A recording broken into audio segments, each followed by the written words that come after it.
Jazz Chisholm Jr. is back, baby. It's an off day for the Marlins, but the roster moves have already been made, taking out that conversation, all of the doubt associated with it. Jazz Chisholm Jr. is back. So is Mean Gene Segura. How are the Marlins going to play with both these guys back off the IL? This is Locked on Marlins. You are Locked on Marlins, your daily podcast on the Miami Marlins. Part of the Locked on Podcast Network, your team every day.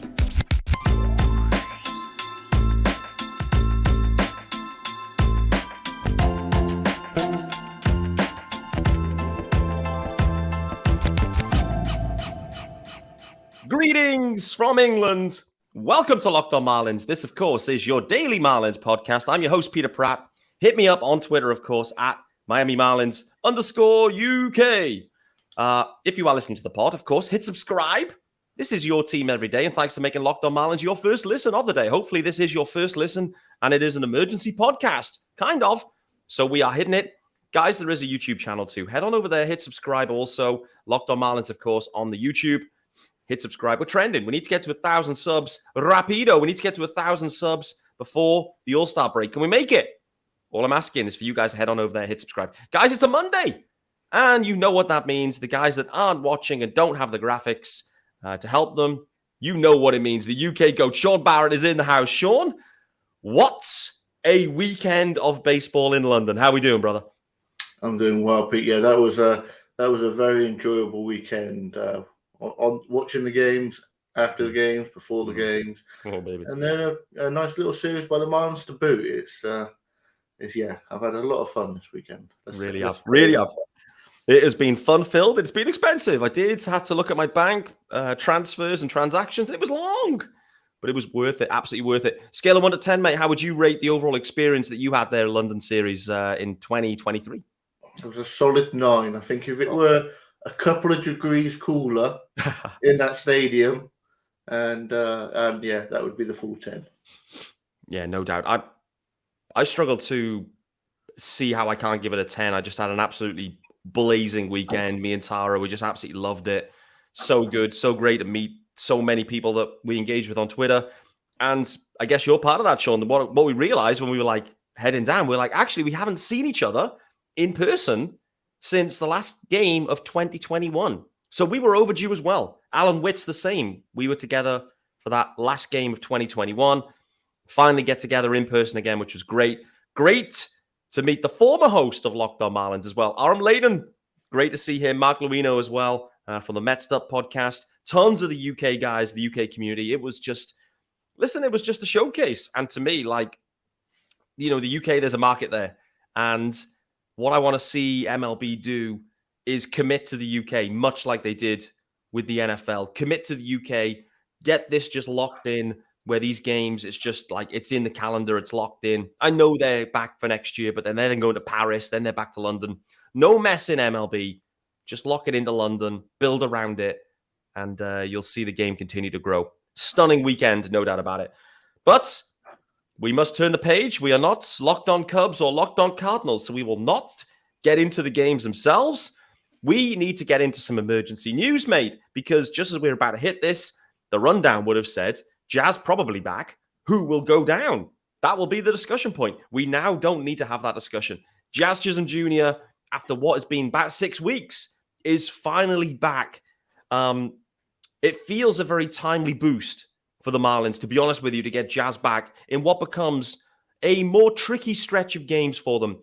They've managed to perform really well without Jazz, but I do feel like this is almost the perfect time for Jazz to come in and supercharge this offense, hopefully, mate. What about you? Yeah, I mean, as far as it goes, while he's been away, the Marlins have played really, really well. They've had a weaker schedule, but you've got to beat the teams that are put in front of you. And so, to a certain degree, it's been a good run. But I think as the competition now starts to ramp up, and we've still got a hell of a lot of games against the AL East and divisions like that, so it's important to get him back. And also, I think some of the guys that were outperforming, maybe their actual ability, Hampson was playing well for a little while. I think that the wheels kind of fell off on that. And I think it is time that the Marlins get their guys back. And I think it's good hopefully for Jazz, because we know that Jazz plays 125%. I mean, one of those defensive plays when in his first rehab game where he's absolutely diving out in a completely meaningless game. Crazy. For him. That's the way he is. But hopefully, with the way that the team are currently playing, especially offensively, they can just piece him in and out of the lineup. He doesn't need the pressure. Doesn't need to be there. The team have played well in his absence, not because he's been absent, but it's been fun and it's been good. And I think he just needs to hopefully slot in there somewhere. He doesn't need to come in and save the team. He doesn't need to come in and be that leader on the field. He can just come in, play within himself, do his job, and his addition to the lineup and taking out Hampson is going to be huge because you're literally talking about hopefully a star player in his career and a guy that's at the back end of a 25-man roster, if we're being brutally frank. Yeah, absolutely. Let's cover the administrative elements of this, and then we can kind of dig into the Jazz conversation about the role, the lineup selections, all these kind of discussion points that we'll now be thinking about as we head into this Red Sox series. But from a administrative perspective, Jazz activated, as was Gene Segura. So the two dudes in. We'll talk about Gene as well a bit later on in the show. But options, Jacob Amaya, Garrett Hampson, you've already alluded to as well there, Sean. They feel like the right decisions, by the way. The only other possibility would have been Jonathan Davis. He has no option years remaining, so it would have been a DFA situation for Davis. And I mean, coming off the back of last night, solo shot, Jonathan Davis, he's looked super solid in center field. Overall, I think he's just been a wonderful addition by Kim to go and get him, and plug him in when they needed him. And he's absolutely deserving of that fourth outfielder spot. So Jacob Amaya, just briefly on him, mate, it's, he had a real limited opportunity. I was interested to see, do they give him a bit of a full run? Like if they do see him maybe as the future into next year, does he get more playing time? That was absolutely not the case. Jacob Amaya was effectively a bench bat, a glove. Wendell was even replacing him defensively late in games too, which was kind of surprising considering his defensive prowess. So Jacob Amaya, whilst, a nice, couple of weeks up with the big club, getting his feet wet, starting to understand what big league, clubhouses look like, wasn't really given an opportunity by the Marlins, I'd say. And that kind of points to, with Skip, the way he's managed things, the way Kim has built rosters, it's no longer about throwing in prospects. They're leaning into the veterans. Like even when, going back to Jonathan Davis, when you needed someone, they didn't want to lean into Peyton Burdick. They wanted to go and get a 31-year-old that's played in the major leagues for many years. And that's kind of the MO here now. They're leaning into the veterans rather than the old days of let's promote the prospects and see what happens. So, yeah, I've rambled on a touch. Effectively, Amaya wasn't really given an opportunity, but I don't think that's his fault. His opportunity will come. And really, there was nothing more that Amaya could do, I think, at this point, right? No, in the very limited time that you actually got to see the field, there's not much you can really do with 9 plate appearances over 4 games. And again, you're right. It is a case of with Jonathan Davis, we've seen this interest in having guys that are a little bit older. They know the game in the sense of, like, for Amaya, that will be his first time in an MLB clubhouse during a game. And these things matter. I mean, that's not nothing to be sniffed at. And I think he's older. He's nearly 25 now. And he's got 2 more option years. So he'll get his opportunity. He'll get his chance. Oh, yeah. And it's a shame. But I think you're right as far as the actual moves. That's the obvious one to make. Not because Amaya doesn't deserve to be up, but because he's got those options. And you don't miss about, especially when Davis has played so well. Defensively, as we were expecting, but also offensively. He's brought a semi-decent back to the lineup when he's been in.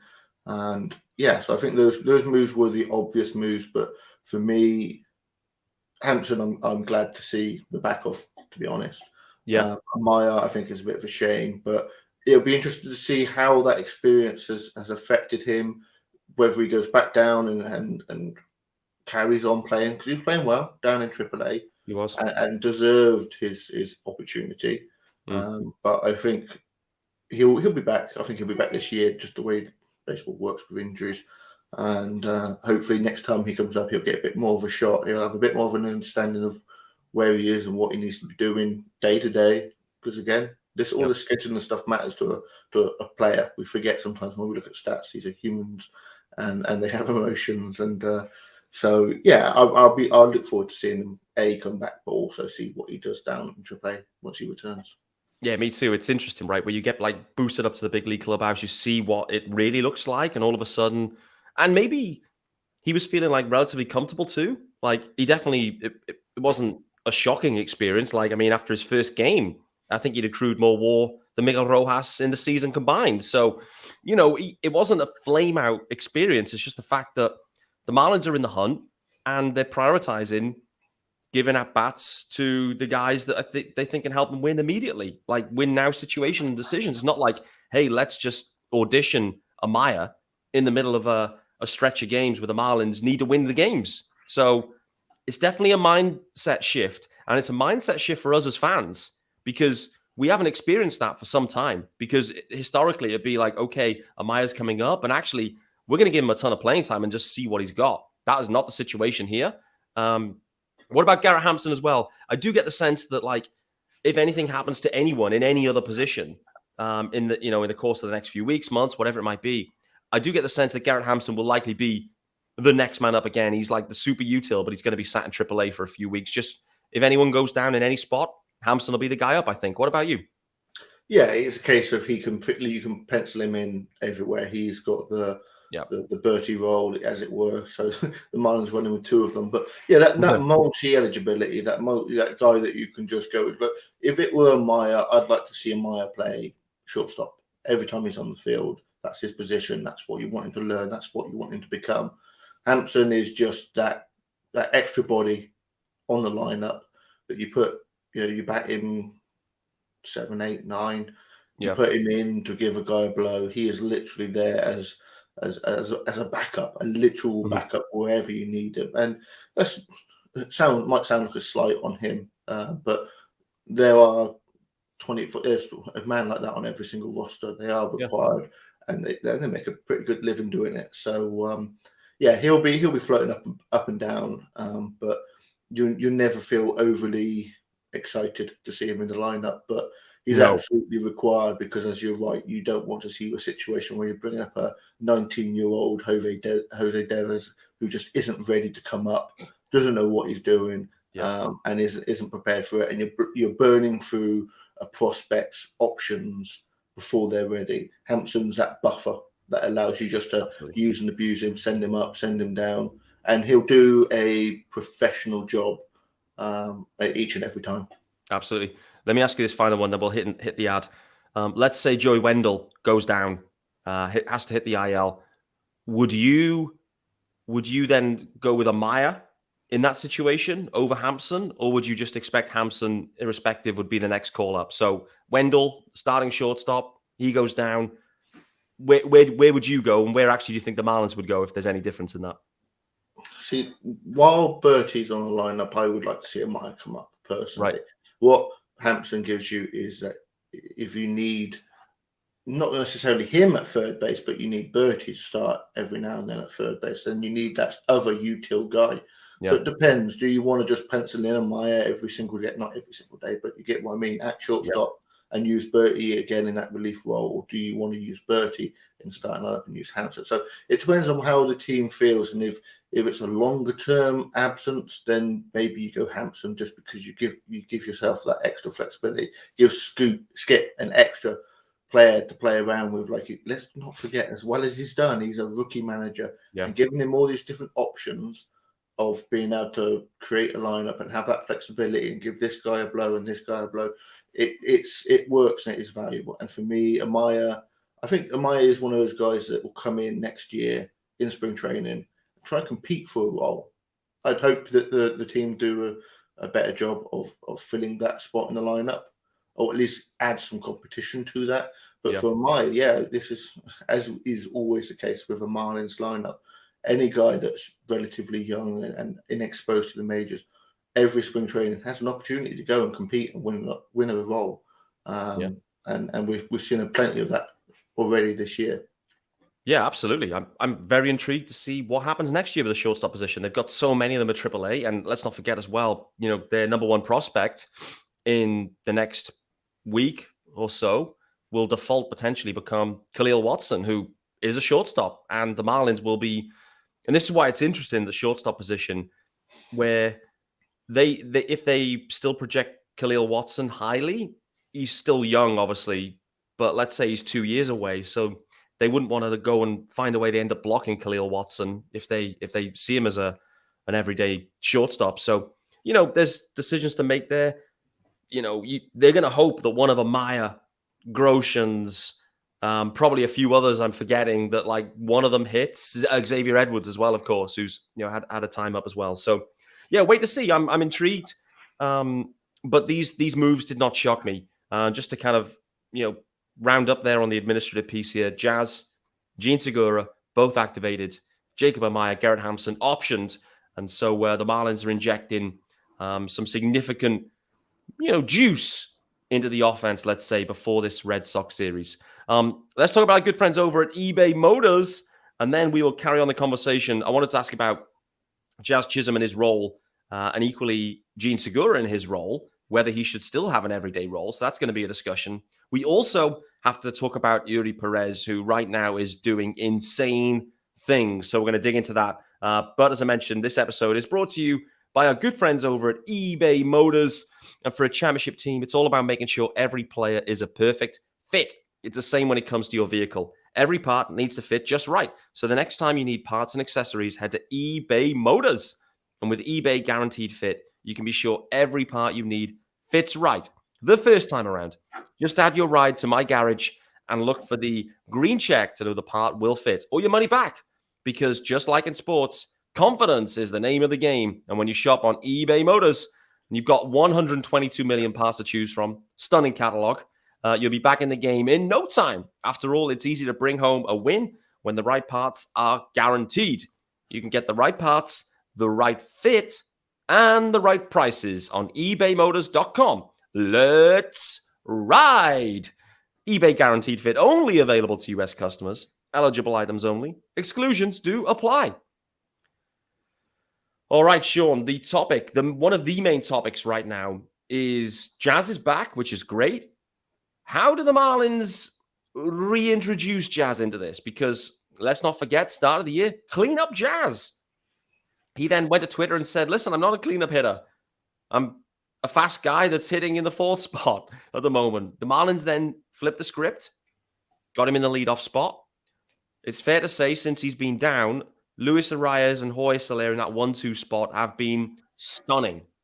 Arias has been amazing, but also Soler, that piggyback, the 1-2, seems to be working well. And for some, they would point to that and say, from a lineup construction perspective, if it ain't broke, don't fix it. With that being said, where do you think, tomorrow, Tuesday, lineup's out there, Jazz is in the lineup. Where do you see him hitting? I mean, it's really interesting, isn't it? I don't think it's going to be 1 or 2. Do they put him in at 3? Do they put him in at 5? Maybe 6? I mean, that's where my head is. I mean, let's already reiterate what we just said. He's just back, and we don't need Jazz Chisholm, the star cleanup hitter or the leadoff guy right away. What they need is a healthy Jazz to fit into a lineup that is performing well. So 5th or lower, that works for me to begin with. If he comes out the gate hot, then sure. If he's hitting bombs, then he moves up to 3 or 4. Yeah. If he's getting on base with his contact rate, I'm doubtful of, then you pencil him into the leadoff spot. But at the moment, I think you're absolutely right. If it's not broke, don't fix it. Ease him in. And easing Jazz in is going to be difficult because of the way he is, the player he is. He's a big bravado player, and I wouldn't want to take that from him. But the Marlins need to be smart, and it's going to be a challenge for Skip to manage that personality, that emotional player, and say, look, we need you to come in and do a role for us. We don't need you to be the big star. But can you really tell your star player that? You just got to let him go on the field, do his job, whether that is if it's in the 6th hole, that's in the 6th hole, and he's got to quote unquote earn those premier spots in the lineup, or at least overtake the guys that are currently performing in those spots. It's not a slight on Jazz to say that he shouldn't be the leadoff guy or he shouldn't be the cleanup guy. When the team currently got players performing in those roles, then that competition is a good thing. Yeah. That's one of the few things that we heard from Jeter that I actually liked when he came in. Was that case of you're not just going to get a spot in the lineup, you're going to have to compete, and we're going to bring in enough players that there's going to be competition. That didn't actually really happen. But now we're starting to see what that looks like when you actually deliver on that promise. Yeah, no doubt. The other wild card here, just on Jazz in the lineup, the other wild card may be that they look at it and think, should we go 9-hole? So he effectively becomes the leadoff around Arias and Soler. I think it wouldn't shock me if game 1 ease him in the 9 spot he effectively becomes the leadoff guy around him. And I think that's a really interesting, it's a bit of a Don Mattingly special. Like, I'm definitely not comparing Mag Sierra and, Monte Harrison and et al. With Jazz Chisholm Jr., but there is, it's valid that thinking where next thing is if Jazz can get on base, then he's running wild around Arias. The next thing is Soler then maybe is coming up with 2 on. I think it does create an interesting situation for the lineup. We'll wait to see. There's a lot of unknowns. If it was me, what would I do? I'd personally just plumb Jazz into the 3-hole. I wouldn't change the 1-2. I'd just plumb Jazz in 3 because when I look at it, like Jesus Sanchez, Brian De La Cruz, Cooper Loop, they've been streaky guys throughout the majority of this season. And actually all those guys I think are on kind of like cold streaks at this point. So for me, I like the kind of Arias lefty, Soler, Jazz at 3, because Jazz has got the home run power too. So, next thing is, because you want people pitching at Soler, because Soler's hitting bombs galore. If Jazz is there on deck, like Soler's going to be getting pitched at as well. So that's what I would do if it was me. I'm not the manager, so, I don't have that call. But I do think that number 9 slot is equally interesting, particularly to your point as well, Sean, like easing him back in. But wait and see. Wait and see on this one. We assume the Jazz is going to be out there in center field every day. Is that where your head's at this point? There's no likelihood of splitting time, 5-2 or 4-3 or anything with Jonathan Davis in center field, right? I don't think so. I think it is a case of, I think he will split his time more in the sense of in and out of the lineup more than he would positionally. He's going to be in center field every time he's playing. And I think to a certain degree, it will be to steal term from basketball, load management situation where that the toe isn't right. That he's going to be. It's a case of just resting it when he's starting to feel it, rather than trying to medicate through it or risk further injuring or exacerbating the issue. Just give him time. The team at the moment have got that length. What he does is he adds depth to that lineup. When you're adding Jazz in and taking Hampson out, the lineup is stretched and extended. So let's do the best we can to keep him in the lineup or on the roster for the rest of the season. And if that means he gets one less game a week and Davis comes in, then how much does that really affect the team in the long run? It doesn't. Overextending him, pushing him further than they need to, and creating an issue where he has to go back to the IL, that would affect the team more. Yeah. Can you see him DHing at all, Jazz, do you think, now when he's back? The issue you've got there is you're really stretching your capacity to make moves, because with Gurriel and Coop, both of whom are first base DH only, anytime you start a player at DH, you've got that issue of one of those guys is going to be off because you haven't got the flexibility. But I think it's a case of if Jazz needs a rest because of the injury, needs to come out of the field, DHing him is an option. And I wouldn't rule out once or twice here and there through the season. But if he needs a rest, then just give him a day off. Yeah. Could you see the other flex here just on Jonathan Davis? Could you see Jonathan Davis playing some corner positions at any point? Giving the other guys a blow, I guess, because if Jazz are going to be out there every day, they have had Soler a few times in right field. Actually, he's been okay there in right field, but it's not optimal. I do wonder if maybe Jonathan Davis ends up, spreading out and covering some of the corner spots. I wouldn't say they'd want to ask Jazz to do that, like just leave Jazz at center field. Whether that's the right call, I don't know, but I can just see, next thing is you don't want Jazz having to learn right field as well. So Jonathan Davis probably would like segue easier or transition easier to one of the corner spots. Like you'd probably find that really easy for him. But could you see that, I guess? And, what that kind of impact would be on like the offensive lineup, where next thing is Jonathan Davis, the least prototypical corner outfielder there potentially is. But, the way this roster is constructed, it's going to be kind of needs must that Davis will be in left and right at certain times, I think. Yeah, I mean, look at where we are. We're now talking about moving a legitimate centre fielder into the corners rather than trying to move a legitimate corner outfielder into centre. We've got too many centre fielders, Sean. Having too many centre fielders is never an issue. As far as offensive output in the corners, yes, you expect normally power hitting guy there. But look at what the Marlins have done at third base for the last, 2 decades. Yeah. I think they have the least home runs from third base in any. If you want to just pick a year or a stretch of years, no matter where you choose, they're bottom 5 as far as power for third base. The Marlins have never been afraid of penciling in non-prototypical players at different positions. Yeah. So, putting Davis in the corner outfield for what would essentially be 5 to 10 games for a season, I don't think they're going to be looking at it and going, not getting power from those games in the corners is where the season went wrong. No, I guess not. And listen, the Marlins are all about the paper cut. They want the paper cut innings. It's kind of how they, how they're building whatever. And actually, the Giants are kind of built in the same way. I was looking at the Giants recently and like stunned, obviously, not stunned, but, seeing how well those guys have been trending. And when you kind of look at the way the Giants are constructed, their roster construction is really similar, I would say, to the Marlins, where they've like gone away from, bombs and strikeouts and have really kind of tried to go for the contact heavy approach.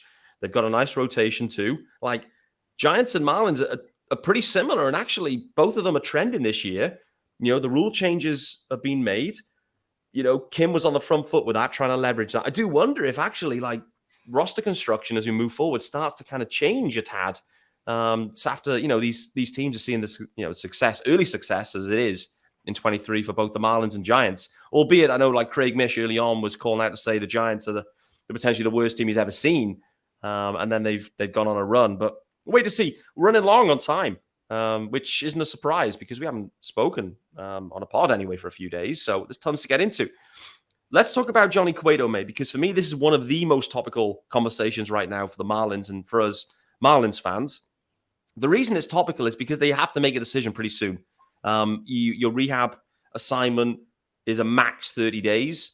So Johnny Cueto is kind of ticking away days right now. He's slated to start, I believe, on Wednesday this week. In reality, after that Wednesday start, like that should be it. I would say he should be fully stretched back out in terms of like innings. But I think, Sean, I'm intrigued to see how the Marlins play this right now because Cueto through spring looked terrible. Cueto through one inning looked terrible. Cueto in the rehab starts has looked even worse than in spring and in that one inning. I mean, are the Marlins going to legitimately find a way to get Cueto back in this rotation? And let's say that they're going to be throwing Cueto out there against maybe the Cardinals. I think that's kind of like, if you look at it, maybe he could face the Cardinals before the All-Star break. I mean, how would you feel about that? Johnny Cueto rolling in after what Brian Hoeing's doing right now, what Eury Perez is doing actually what all the rotation's doing right now. I just can't see it personally. What about you? No, when you said rotation, specifically rotation rather than just back onto the roster, I was like, oh, no, thank you. Okay. Don't want to see that.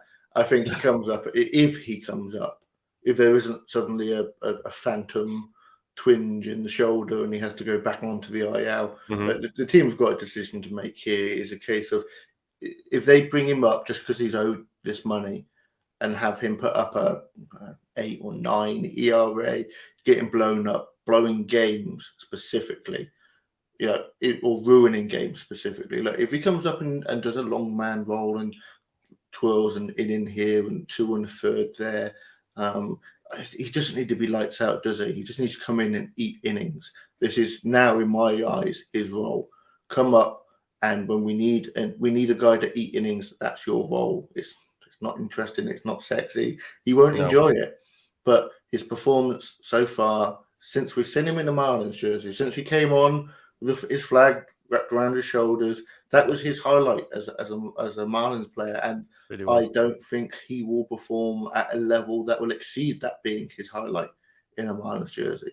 It is a case of, I fully expect if it comes up, it will be long man. Yeah. I wouldn't be surprised if there was another Phantom IL and they just, you know what, we've decided we just can't trust you. But the Marlins are going to need innings, and a lot of them, in the next coming months. And if Cueto is one of those options, then fine. But if he can't come up and do a job, if it's clear that he's cooked, then Kim is going to be having to get on the phone, because we said last week we probably need another arm. Yeah. I'm now at the point where they need 2 more arms. Arms for days, brother. Whether they get that from the minor league depths or whether they get that via trade. Again, these guys don't need to be, they don't need to go out and get an ace. They just need to get a guy that can steady either the rotation at the back end or give them innings out of the bullpen, because I'm looking at these guys and their innings are going to come higher and higher and higher, and we're still only halfway through the season. It is a case of there's going to be a lot of innings required, and hopefully Cueto can go do a job there. But my confidence levels are not very high. Mine either. They just can't be high, because we could talk it away in spring and say it's only spring, and if there's meatballs being thrown, it is what it is. But not when you're having your rehab assignments in June at AAA or whatever. I think he's been a AA too. And he's getting blown up. He's giving up bombs. He's serving up meatballs, and he's being punished in AA and AAA. For me, it's pretty apparent. It's been apparent as soon as he got on the field in spring. Johnny Cueto is cooked, fully cooked. Yes, the Marlins paid him. They got suckered in by what he did the previous year. It is what it is. But at this moment in time, there is no way that the Marlins can legitimately promote Johnny Cueto into the rotation in particular. And your point, Sean, is so valid. They're going to need innings. But I'm telling you right now, there is not a chance in hell that Johnny Cueto can deliver any of those innings. And you're saying, okay, what about the bullpen? The only guy you could send down would be Brazoban. And there's no way I'm promoting Cueto over Brazoban at this point. And okay, maybe someone will get hurt. But I think by the end of this week, personally, I think Johnny Cueto's DFA'd and his time in Miami is done by the end of this week. He'll have his start on Wednesday. Maybe he will, maybe he won't. But I just can't see a pathway to Johnny Cueto delivering anything of value to this team. And I think the Marlins just cut their losses. And they look at it and go, okay, that was a fat L, but other transactions have been dubs. Gurriel on league minimum, whatever, dub. Jonathan Davis, dub. And you kind of piece them together and go, listen, you win some, you lose some. And they've lost out on Cueto. It was just 1 year too far for him. He's had a great career, but he's cooked. And the Marlins don't owe him anything. And us Marlins fans don't owe him anything. So you move on, live and learn. It is what it is. But I think by the back end of this week, Johnny Cueto, done with the fish. And that would be the right call, in my opinion. Sean, we're running a touch long, but we have to talk about Eury Perez pretty briefly and probably get into this later in the week, actually, because Eury Perez, mate, is doing historic things at the age of 20 at this point. And to me, when I look at his June in particular, through June, 6 starts in June, it's a 0.32 ERA, Eury Perez. I don't know how he's doing it, mate, but I'm absolutely loving what I'm seeing. This has been a historic start to a career for Eury Perez. The sky truly is the limit, mate. The Marlins are letting him go 6. Last 3 starts as well have all been 6 innings, and they've all been shutout games. Sorry, he's a high pitch count of 93, but they're kind of letting him go to that 80, 85 pretty regularly, mate. I mean, just you were around when Jose burst onto the scene. I wasn't as a fan. I mean, it's sometimes hard, and it's probably a touch unfair to start comparing guys with Jose just because he was just an absolute superstar. But I don't think that's unwarranted at this point with Eury Perez. Like, we're in the same stratosphere, I'd say, Eury Perez and Jose Fernandez. How impressed have you been what you've seen? I'm so impressed, and we are at that point. And the thing is, there's this raw emotion amongst the fan base with Jose, and it's not just what happened to him, but when he was on the field, like that emotion would still be there if he was still alive today because of what he was and how he played. But if you want to get and just cold and look at the hard raw numbers, like the Marlins have had in their tenure, ace after ace after ace, especially with the further you go back. He's knocking it out of the park. Like, his average game score through 9 games is higher than any Marlins pitcher to begin their career ever. Yeah. In all of baseball since the Marlins existed, 1993, he's in the top 8 of pitchers in the league. So if you want to go to reinforce his age, so if you go all pitchers ever at the age of 20 through 9 games, his win probability added, number 1. He is the best player of his age in baseball history. It's crazy what he is doing. And I think I look at it in the same way as I've always looked back on Jose and said, we didn't make the most of it. We made a lot of it. Don't get me wrong. We made a lot of what he was and who he was. Yeah. But we didn't make enough of it. And with Eury, we can't make the mistake again. Enjoy this because you've only got a few more starts this year. I know that this is the most, challenging thing for the Marlins. And I think this has been really interesting. The story itself, like, we all turn to Craig Mish for the insider information. Like, how are they handling this? What's the plan? Craig's put out there 7 different iterations of what the Marlins are going to do with Eury Perez because it keeps changing. Not only is Eury Perez even better than probably their wildest dreams, but other guys are getting hurt too. And the Marlins are 11 games over 500. Like, things keep changing that mean that they have to keep flip-flopping here. But, we're not even at the deadline, we're not even at the All-Star break, sorry. And, the innings are ticking away. The Marlins have got a decision to make on Eury Perez too. Do they just keep riding it out? Do they change the role? I think that's the only other thing I could think of is you flex Eury into some sort of like bullpen type role.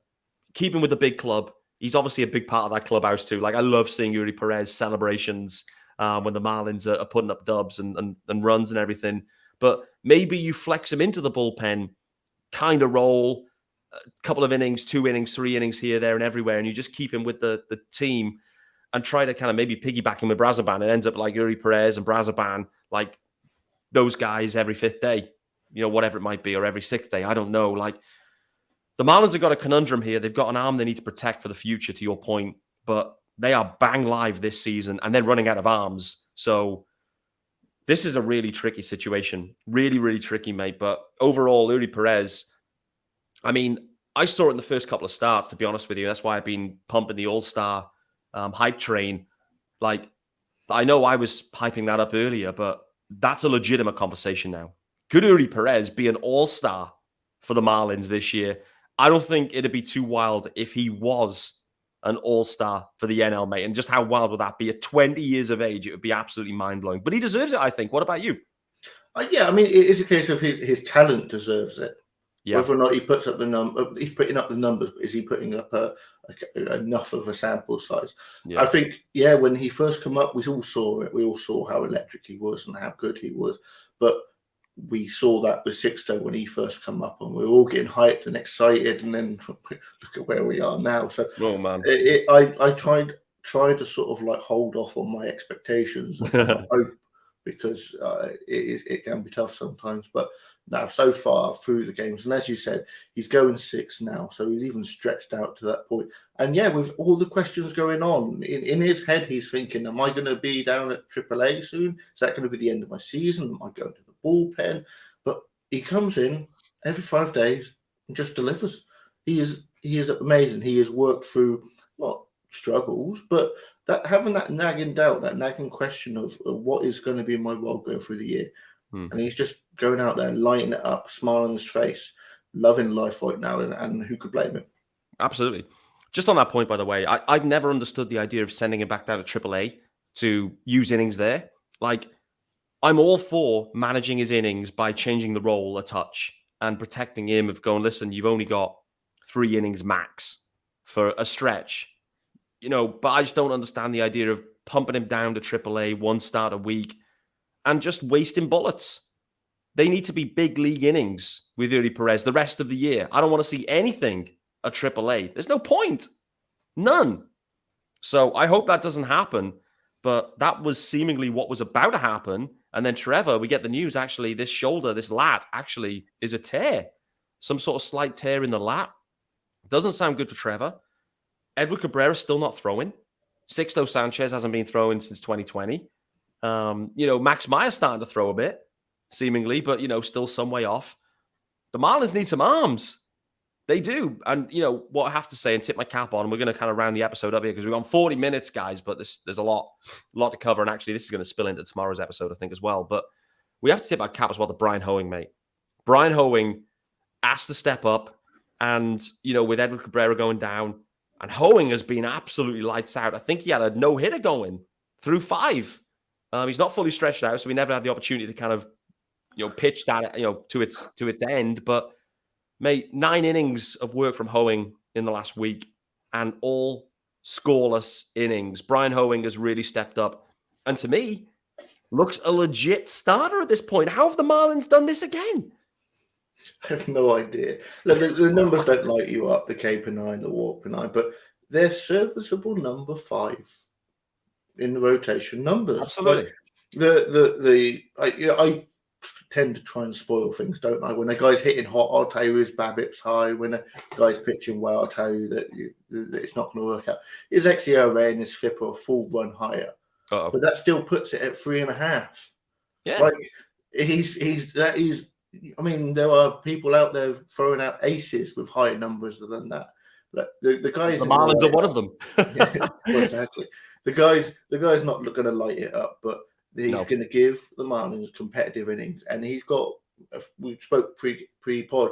He's got another 125 innings in him this year. Yep. So he's stretched out in the sense of in his career, he's thrown some good numbers out there. So for the Marlins, he is invaluable right now because he's a stabilizing guy at the back of the rotation, but he's also got a lot of innings to give to this team.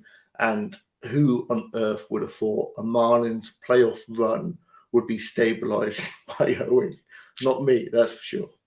Unbelievable. I mean, I put out there on Twitter as well earlier, like, I woke up and I was feeling a bit hungover and whatever. But anyway, put out there, the best 2 pitchers in the National League right now is Braxton Garrett and Eury Perez.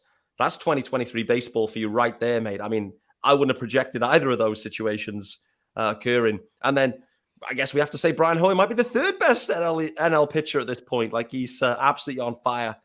I don't know how the Marlins are doing this. I don't know how Mel Stottlemyre continues to do this. It's just absolutely incredible. But the Marlins find a way to get the best out of pretty much all of their starters. And that is something that is so hard to replicate. And it gives them a competitive edge in this spot.